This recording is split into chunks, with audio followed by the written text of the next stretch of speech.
Hey there guys, welcome back to Wrath of Cortex. We've got another 5 relics to grab, and we're going to grab the first one in my favourite level, the Gauntlet.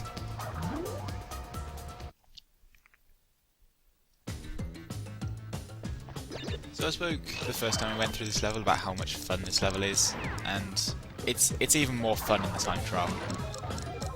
Because, as pretty much everyone will tell you, a giant obstacle course with lots of time traps like this, it's a lot of fun to go through normally, it's even more fun to go through at speed.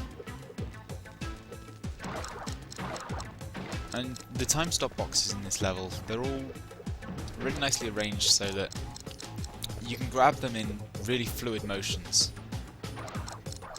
Provided you know where they are, of course, which I made a lot of runs at this level before getting this run, so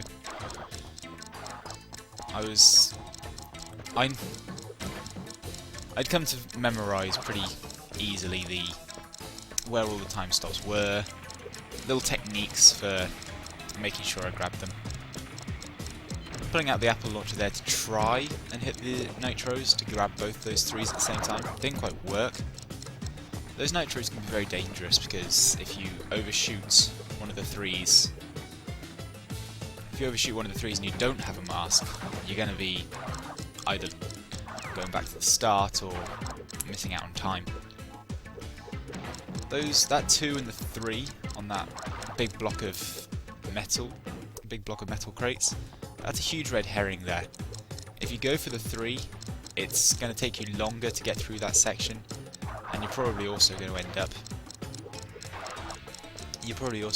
up running into the wizard's spell.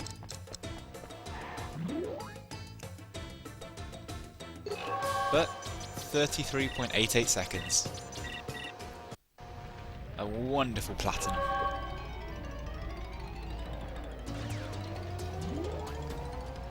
And hopefully we can continue this streak into the tsunami.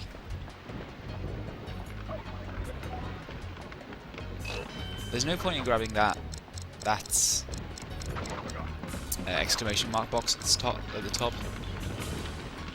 When you run through these levels the first time, it's generally good to have a look at what the exclamation mark boxes are going to do, because they can, in some cases, they'll fill in additional time stops.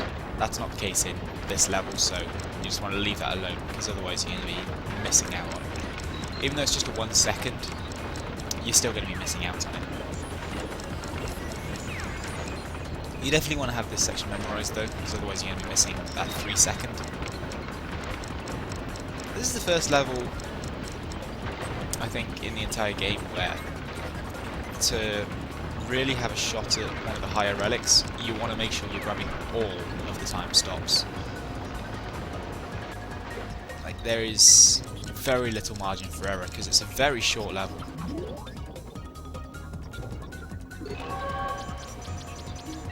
And you can see that there.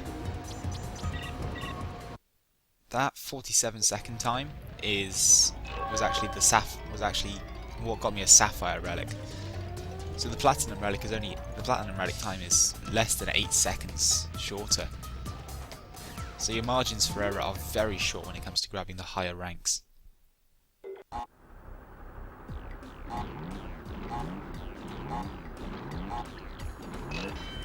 So Smokey and the Bandicoot. There isn't much to say in terms of technique or strategy on this level, just try to avoid bumping into the other cars as much as you can, because obviously that's going to slow you down.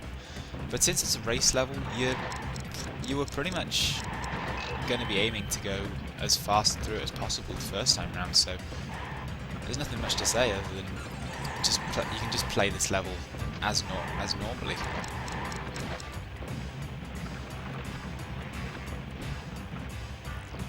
One thing I notice is the car bumps up and bobs around a lot.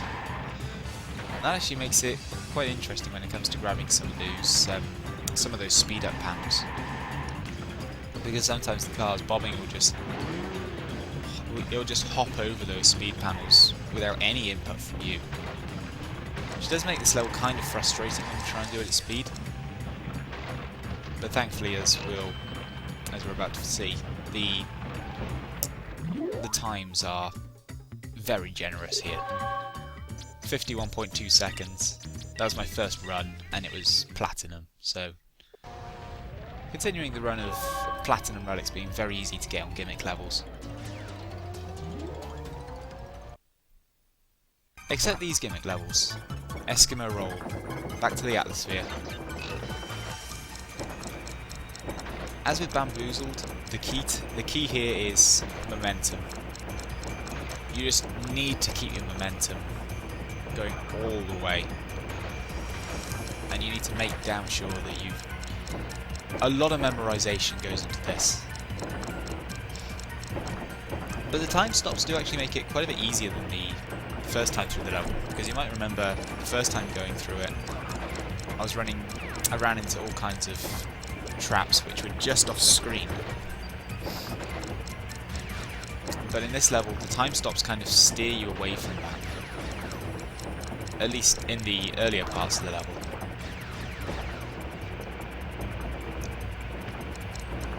The dingo dials are stuff to be feared in this level.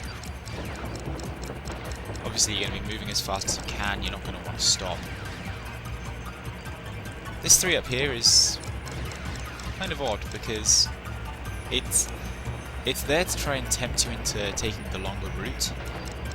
But if you need to wait for those moving platforms to line up, then you might as well grab it anyway. There's a bunch of time stops on the further path there, but they're really not worth grabbing.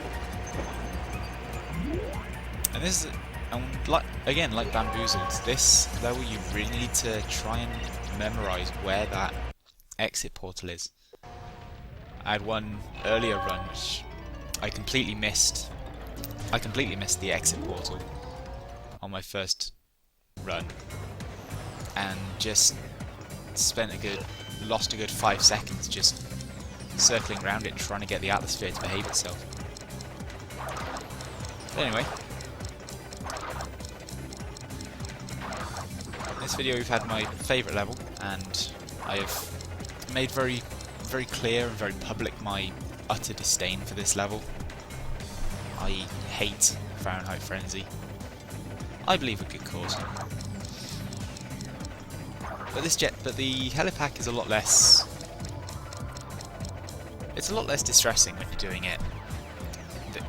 At speed, because all you have to do, rather than constantly doubling back to grab crates, you can put more focus on just constantly moving forwards. There's a mask up there which is pretty much going to be essential because there's a lot of hazards in this level. Probably way more than any other level in this area.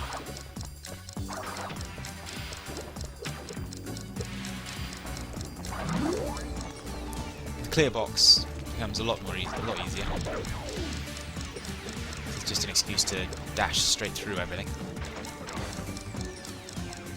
Missed a 3 box there, so don't try and use the belly flop to grab all the boxes in one, because you mistime it and you're going to miss a 3-second box.